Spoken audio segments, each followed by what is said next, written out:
नमस्कार दोस्तों, आज की वीडियो में आप सबको स्वागत करता हूं। इस साल की भारत रत्न पुरस्कार के लिए बिहार के पूर्व मुख्यमंत्री कर्पूरी ठाकुर को चुना गया है। आप लोगों को यह बताना चाहूंगा कि आज कर्पूरी ठाकुर जी का जन्म दिवस भी है।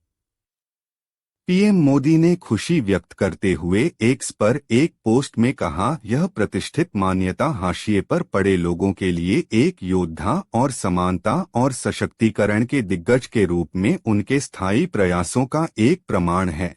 ठाकुर को यह सम्मान ऐसे समय में दिए जाने की घोषणा हुई है जब देश उनकी जन्म शताब्दी मना रहा है।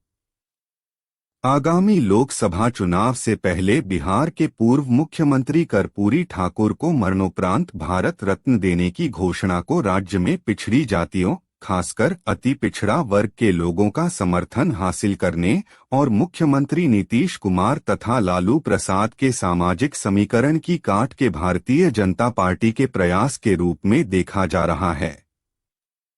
आरजेडी अध्यक्ष लालू प्रसाद और जेडीयू अध्यक्ष व मुख्यमंत्री नीतीश कुमार जैसे अन्य पिछड़ा वर्ग ओबीसी नेताओं की इन वर्गों में मजबूत पकड़ को ही एक बड़ा कारण माना जाता रहा है कि भाजपा अब तक बिहार में उस तरह का प्रभाव दिखाने में असमर्थ रही है जैसा कि पड़ोसी राज्य उत्तर प्रदेश में उसका इस समुदाय पर रहा है। जननायक के रूप में मशहूर ठाकुर दिसंबर 1970 से जून 1971 तक और दिसंबर 1977 से अप्रैल 1979 तक बिहार के मुख्यमंत्री रहे। उनका 17 फरवरी 1988 को निधन हो गया था।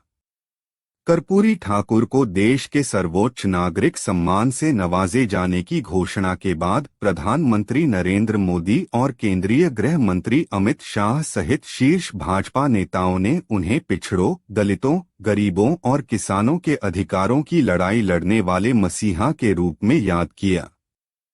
हाल में बिहार सरकार ने जाति सर्वेक्षण कराया था जिसके मुताबिक ठाकुर की जाति अत्यंत पिछड़ा वर्ग ईबीसी का हिस्सा है।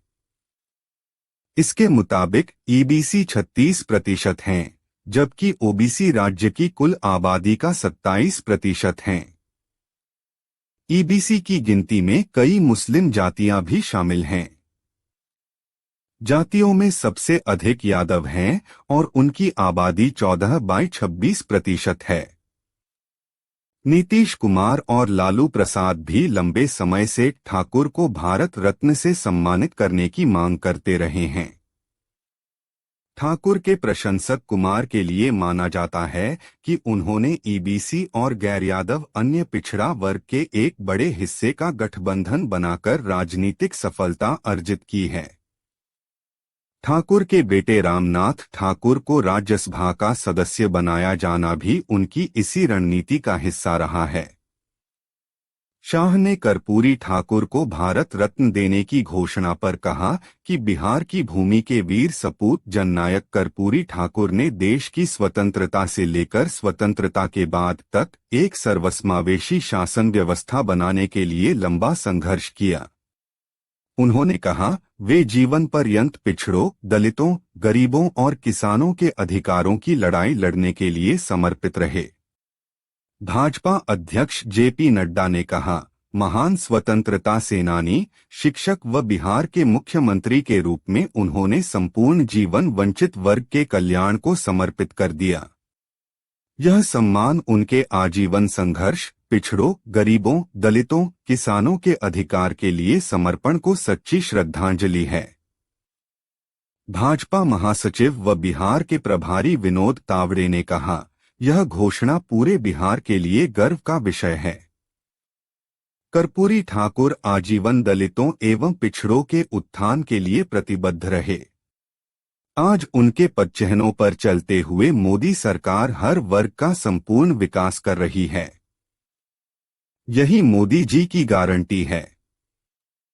बिहार की राजनीति के जानकार मानते हैं कि हाल के वर्षों में नीतीश कुमार के राजनीतिक ग्राफ में गिरावट देखी गई है और इसीलिए भाजपा विभिन्न उपायों के जरिए उनके वोट बैंक को साधने का प्रयास कर रही है। उनके अनुसार पिछड़े कोयरी समाज से आने वाले नेता सम्राट चौधरी को इसी रणनीति के एक हिस्से के रूप में भाजपा ने प्रदेश अध्यक्ष नियुक्त किया है। भाजपा का मानना है कि ठाकुर को देश का सर्वोच्च नागरिक सम्मान दिए जाने से उसके अभियान को और गति मिलेगी। कर्पूरी ठाकुर ने 70 के दशक में ईबीसी के लिए एक अलग कोटा सुनिश्चित करके बिहार में पिछड़े वर्गों के आरक्षण के उपवर्गीकरण को लागू किया था ताकि उनका हिस्सा अधिक प्रभावशाली अन्य पिछड़ा वर्ग से प्रभावित न हो। दोस्तों, यह वीडियो आप लोगों को कैसी लगी कमेंट सेक्शन में कमेंट करके जरूर बताएं। मेरी वीडियो अगर आप लोगों को अच्छी लगी तो कृपया वीडियो को ज्यादा से ज्यादा लाइक और शेयर करें और मेरे YouTube चैनल को सब्सक्राइब करके बेल बटन को भी दबा दीजिए ताकि मेरा हर नया वीडियो का नोटिफिकेशन आप सबको जल्द से जल्द मिले। फिर मुलाकात होगी और एक नई वीडियो में। वीडियो पूरा देखने के लिए धन्यवाद।